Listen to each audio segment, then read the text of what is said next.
അപ്പോഴേ ഇതാ നമ്മുടെ മരമുന്തിരി നോക്കിയേ നിറയെ കാഴ്ച നിൽക്കുന്നു. അപ്പം രാവിലെ ഞാൻ നോക്കിയപ്പോൾ എന്താ ഒരുവിധം എല്ലാം പഴുത്ത് വരുന്നുണ്ട്. അപ്പം കിളി കയറാതിരിക്കാൻ വേണ്ടിയിട്ട് നമ്മൾ ഇതാ നെറ്റൊക്കെ ഇട്ട് ഭദ്രമാക്കി വെച്ചിരുന്നതാണ്. അപ്പം അതുകൊണ്ട് കിളികളൊന്നും അധികം കഴിച്ചിട്ടില്ല. അപ്പം രാവിലെ ഇത് നോക്കിയപ്പോൾ നിറയെ പഴുത്ത് നിൽക്കുന്നു. അപ്പം ഞാൻ വിചാരിച്ചെങ്കിൽ കുറച്ച് വെള്ളം എടുക്കാമല്ലോ എന്ന് വിചാരിച്ച് ഞാൻ ഇറങ്ങിയതാണ്. അപ്പം നോക്കിയേ നമ്മുടെ മരമുന്തിരി തണ്ട് അതിൻ്റെ ഓരോ തണ്ടിലും നിറച്ച് കായകൾ പഴുത്ത് നിൽപ്പുണ്ട്. അപ്പോൾ ഇത് കാണുമ്പോൾ ശരിക്കും നമ്മുടെ മുന്തിരിങ്ങയുടെ അതേപോലെ തന്നെയാണ് ഇരിക്കുന്നത്. അപ്പോൾ ഇത് ഒന്ന് പൊട്ടിച്ച് നോക്കുമ്പോഴും നമ്മളത് കാണുന്നത് മുന്തിരിങ്ങയ്ക്ക് ഉള്ളിൽ ഇരിക്കുന്ന പൾപ്പ് പോലെ തന്നെയാണ് ഇതിൻ്റെ ഉൾഭാഗവും ഇരിക്കുന്നത്. പക്ഷേ ഇതിനകത്ത് അരി കാണും, അതിൻ്റെ സീഡ് ഇതിനകത്ത് കുറച്ച് കാണും. അപ്പോൾ ചിലതിനകത്ത് 2-3 സീഡ് കാണും, ചിലതിനകത്ത് 1 സീഡ് കാണും, ചിലതിനകത്ത് 1 സീഡും കാണില്ല. അങ്ങനെയാണ് ഇതിൻ്റെ ഒരു രീതിയെ. അപ്പോൾ എന്താ ഇത് കണ്ടോ, ഇതിനകത്ത് ഈ ഒരു അപ്പോൾ ഇത് ശരിക്കും വിളവാകുന്നതെന്ന് വെച്ച് കഴിഞ്ഞാൽ ഒരു നല്ല കറുപ്പ് കളറാവണം കേട്ടോ. ഇപ്പം ഇതെല്ലാം ഒന്നും കറുപ്പ് കളറായിട്ടില്ല. അപ്പം ഞാനെങ്കിലും ഒന്ന് എടുത്തേത് കുറേ കൂടി പഴുത്ത് വരാനുണ്ടായിരുന്നു. പക്ഷേ എങ്കിലും ഇനിയും കിളി നിർത്തിയില്ലെങ്കിലോ എന്ന് വിചാരിച്ചിട്ട് അങ്ങ് എടുത്ത്. കിളി അങ്ങനെ വരാൻ സാധ്യതയില്ല, കാരണം നമ്മളിത് മൊത്തം നെറ്റിട്ട് മൂടി വെച്ചിരിക്കുകയാണ്. അതുകൊണ്ട് കിളി അങ്ങനെ കയറി എടുക്കാൻ സാധ്യതയില്ല.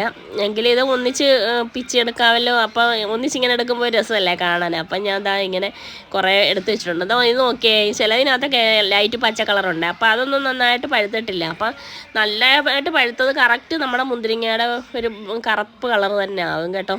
അപ്പോൾ ഇതിന് ഇപ്പം വലിപ്പമുണ്ട് കേട്ടോ. ഇതാ ഞാനിന്ന് ഞെക്കിയപ്പോൾ തന്നെ അത് പുറത്തോട്ട് ചാടുന്നുണ്ട്. നല്ല ജ്യൂസി ആയിട്ടുണ്ട്, നല്ല മധുരവും ഉണ്ട് കേട്ടോ. എനിക്ക് ഇഷ്ടപ്പെട്ടു കേട്ടോ. എല്ലാവർക്കും ഇത് ടേസ്റ്റ് ഇഷ്ടമാണോ എന്നറിയത്തില്ല, എനിക്ക് ഈ ടേസ്റ്റ് ഇഷ്ടപ്പെട്ടിട്ടുണ്ട്. പിന്നെ അതിൻ്റെ ആ തൊലിക്കൊരു ചെറിയ പുളിപ്പുണ്ട്, പിന്നെ ഞാവൽപ്പഴത്തിൻ്റെ അതേ ഒരു ടേസ്റ്റും ഉണ്ട് കേട്ടോ. അപ്പം ഇത് നമുക്ക് വൈനും സ്ക്വാഷും ജാമും ഒക്കെ ഉണ്ടാക്കാൻ നല്ലതാണെന്ന് പറയുന്നു. ഞാൻ ഇങ്ങനെ വെറുതെ കഴിച്ചിട്ടേ ഉള്ളൂ, നമ്മൾ അങ്ങനെയൊന്നും ചെയ്ത് നോക്കിയിട്ടില്ല.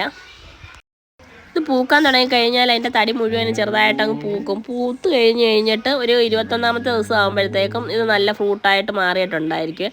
പെട്ടെന്നാണ് ഇതിൻ്റെ വളർച്ചയും ഇതിൻ്റെ പഴുത്ത് കിട്ടുന്നതൊക്കെ വളരെ പെട്ടെന്നാണ്. അപ്പോൾ അതുകൊണ്ട് തന്നെ പെട്ടെന്ന് നമുക്ക് വിളവെടുത്ത് കഴിക്കാനും പറ്റും. അല്ലാതെ മറ്റ് പഴവർഗ്ഗങ്ങളെ അപേക്ഷിച്ച് കുറച്ചുകൂടെ എളുപ്പം നമുക്കിത് വിളവെടുത്ത് കഴിക്കാൻ പറ്റും. പിന്നെ കുട്ടികൾക്കൊക്കെ ഭയങ്കരമായിട്ട് ഇഷ്ടപ്പെടും. അപ്പോൾ നമ്മൾ അതിൻ്റെ സീഡ് ഉള്ളിപ്പോകാൻ ശ്രദ്ധിച്ചാൽ മതി. അപ്പോൾ അതിൻ്റെ സീഡ് ചിലതിന് നല്ല വലിപ്പം കാണും, ചിലത് ചെറിയ സീഡായിരിക്കും. അപ്പോൾ ഈ സീഡിൽ നിന്നാണ് നമ്മളിതിൻ്റെ തൈകൾ ഉൽപ്പാദിപ്പിക്കുന്നത്.